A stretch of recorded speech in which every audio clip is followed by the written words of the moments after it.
Xiaomi Note 8 Xiaomi Note সিরিজটা অনেক জনপ্রিয়।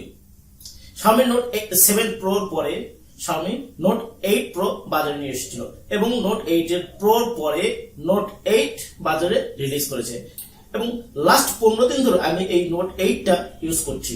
আর আজকের ভিডিওতে আমি জানাবো যে এই Note 8 টা ইউজ করার পরে আমার মতামত কি এবং আমার অভিজ্ঞতাটা কি। সো আমি আজকে সবকিছু শেয়ার করব। এই Note 8 এর প্রাইস, Note 8 এর কনফিগারেশন, Note 8 এর ভালো দিক এবং মন্দ দিক। তারপর আপনারা নিজেরাই ডিসিশন নিতে পারবেন যে আপনারা Note 8 কিনবেন কি Note 8 কিনবেন না। তার আগে বলে রাখি, আপনি যদি আমার চ্যানেল নতুন হন please hit the subscribe button, আর যদি অলরেডি সাবস্ক্রাইব করে থাকেন থ্যাংক ইউ সো মাচ। এই ভিডিওটি স্পন্সর করেছে অভিন্নতা.com। অভিন্নতায় পাবেন যে কোনো ধরনের ডোমেস্টিক এবং ইন্টারন্যাশনাল এয়ার টিকিট। এছাড়াও পাবেন সবচেয়ে কম মূল্যে যে কোনো ধরনের হোটেল বুকিং সুবিধা। হোটেল বুকিং সুবিধা এবং এয়ার টিকিট ছাড়াও ট্রাভেলকালীন ইন্স্যুরেন্স ফ্যাসিলিটিও এখানে আপনারা পাবেন। বক্স খুলে হাতে পেয়েছি হাবিজাবি কিছু কাগজপত্র, ডাটা কেবল, চার্জার, সেট এবং কাভার। Note 8 Pro এর মতো নয় এই সেটটি, দেখতে বরং অনেকটাই Note 7 Pro এর মতো। যথারীতি হাতে নিয়েই পাচ্ছিলাম প্লাস্টিক বডির এই সেটটির কিছুটা প্রিমিয়ার ফিলিংস। 3টি কালারের সেটটি বাজারে অ্যাভেলেবল পাওয়া যাচ্ছে, তার মধ্যে ব্লু কালারের এই সেটটি আমার কাছে বেশ ভালো লেগেছে।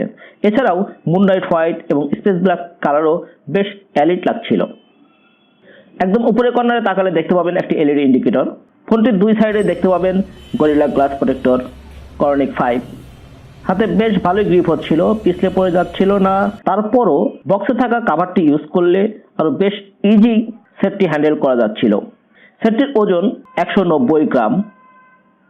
সেটটির নিচের দিকে আছে main speaker, type C port, main microphone এবং 3.5 mm অডিও জ্যাক। একপাশে রয়েছে volume button plus power switch. উপরের দিকে আছে সেকেন্ডারি মাইক্রোফোন এবং আইআর সেন্সর। এই আইআর রিমোটটি আমাদের কিন্তু বিপদের বন্ধু হিসাবে ভালোই কাজে দেয়। পেছনে ব্যাক সাইডে রয়েছে 4টি মেইন ক্যামেরা এবং ফ্রন্ট সাইডে একটি সেলফি ক্যামেরা। ডিসপ্লেতে তেমন কোনো চেঞ্জ নেই। Xiaomiর বাজেট ফোনগুলোতে যেরকম ডিসপ্লে ইউজ করা হয় এখানেও ঠিক তেমনই আইপিএস ডিসপ্লে ইউজ করা হয়েছে। এতে রয়েছে 6.3 inch IPS display, full HD display. Touch রেসপন্সও খুব ভালো ছিল, কোনো নেগেটিভিটি ছিল না। কালারগুলো ন্যাচারাল ছিল এবং আউটডোরে এর ব্রাইটনেসটাও ভালোই কাজ করছিল। এইচডি ডিসপ্লে হিসাবে কোনো নেগেটিভিটি ছিল না, যা আমার কাছে খুব ভালোই লেগেছে।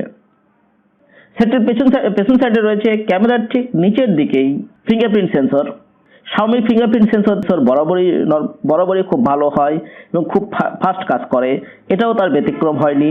ফিঙ্গারপ্রিন্ট নিয়ে আসলে আমার Xiaomiতে কোনো কালে কোনো অবজেকশন ছিল না, এটার ক্ষেত্রেও তেমন কোনো অবজেকশন নেই।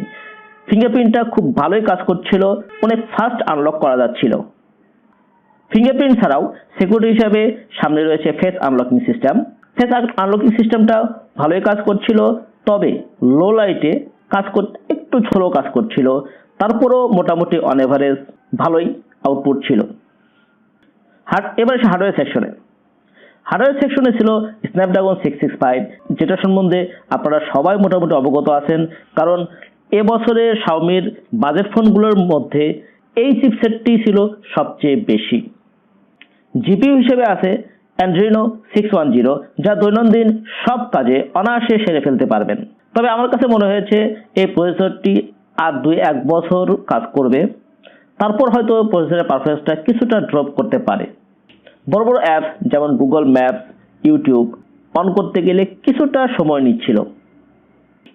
র্যাম অপশনে পাচ্ছেন 4GB থেকে 6GB এবং রোম পাচ্ছেন 32 থেকে 128 GB পর্যন্ত। 2টি স্ট্যান্ডবাই সিম স্লট প্লাস একটি ডেডিকেটেড মেমোরি স্লটও এখানে আছে। সো স্টোরেজ বাড়াতে আপনাকে কোনো সিম কম্প্রোমাইজ করতে হচ্ছে না, যেটা এই সেটটির আরেকটি সুবিধা। পাওয়ার ব্যাকআপে পাবেন 4000 mAh ব্যাটারি। 11 ন্যানোমিটার চিপসেট থাকায় এই ব্যাটারিতে নর্মাল ইউজের ক্ষেত্রে পাবেন সারাদিন ব্যাকআপ এবং গেমিংয়ে পাবেন লম্বা ব্যাকআপ। বক্সে 18 ওয়াটের টাইপ সি চার্জিং থাকায় ফাস্ট চার্জিং সুবিধাও পাবেন, যেটার মাধ্যমে আপনি 1 ঘন্টা চার্জেই 0 থেকে সেটটি পুরোপুরি হিরো হয়ে যেতে পারে। অর্থাৎ ফুল জিরো ব্যাটারিতেও আমি 1 ঘন্টা থেকে 1.5 ঘন্টার মধ্যে আমি 100% ফুল চার্জ উঠতে দেখেছি এই সেটে। গেমিংয়ের ক্ষেত্রে 5 ঘন্টা খেলার পরেও 40% চার্জ ছিল, যা আমাকে খুবই অবাক করেছে। মোটামুটি সব ধরনের গেমই খেলতে পারবেন। যদি গেমিং সেটিংয়ে লো গ্রাফিক্স বা মিডিয়াম গ্রাফিক্সে খেলেন, তাহলে মোটামুটি সব ধরনের গেমই এই সেটে খেলতে পারবেন। আশা করি কোনো ল্যাগিংস আসবেন না।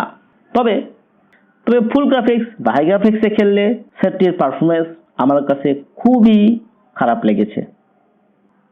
ক্যামেরায় পাচ্ছেন স্যামসাং GM1 সেন্সরের 48 মেগাপিক্সেল ক্যামেরা, যার অ্যাপারচার 1.8 এবং নোট 8 প্রোর মতো ওয়াইড অ্যাঙ্গেল এবং পোকে এবং একটি ডেডিকেটেড একটি ম্যাক্রো লেন্স, যার অ্যাপারচার যথাক্রমে 2.2, 2.4 এবং 2.4। বাজারে 48 মেগাপিক্সেল ক্যামেরা নিয়ে নতুন করে বলার কিচ্ছু নেই। পিকচারগুলোর কালার এবং ব্রাইটনেস ভালো ছিল। তারপর আমার কাছে মনে হয়েছে ব্রাইটনেসটা আরেকটু যদি বেশি হতো তাহলে মনে হয় একটু ভালো হতো।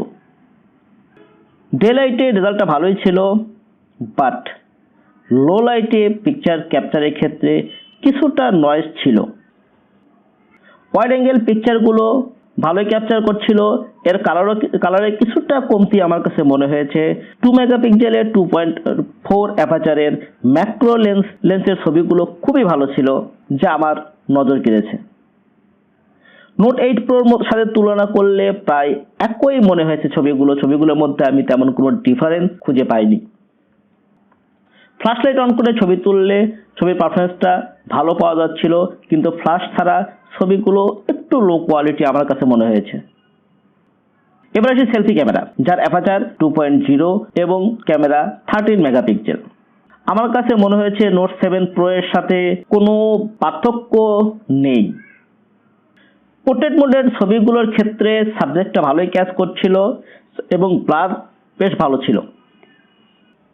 ওভারঅল ক্যামেরা পারফরমেন্স যদি আমি বলি, তাহলে লো লাইট ছাড়া ক্যামেরা পারফরমেন্সটা আমার কাছে খুব একটা খারাপ মনে হয়নি। এবার আসি ভিডিওতে।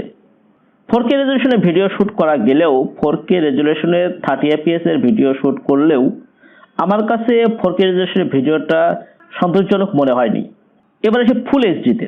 ফুল এইচডিতে 1080তে 30 fps এর মোটামুটি সন্তোষজনক, এখানে তেমন কোনো অবজেকশন আমার নেই। তবে 60 fps এর কথা বলা হলেও 60 fps আমি ডিফল্ট যে ক্যামেরা আছে সেই ক্যামেরাতে 60 ফ্রেম রেটের কোনো অপশন আমি খুঁজে পাইনি। তবে 120 fps এর স্লো মোশনের ভিডিওতে মোটামুটি আমার কাছে খুব অবাক লেগেছে।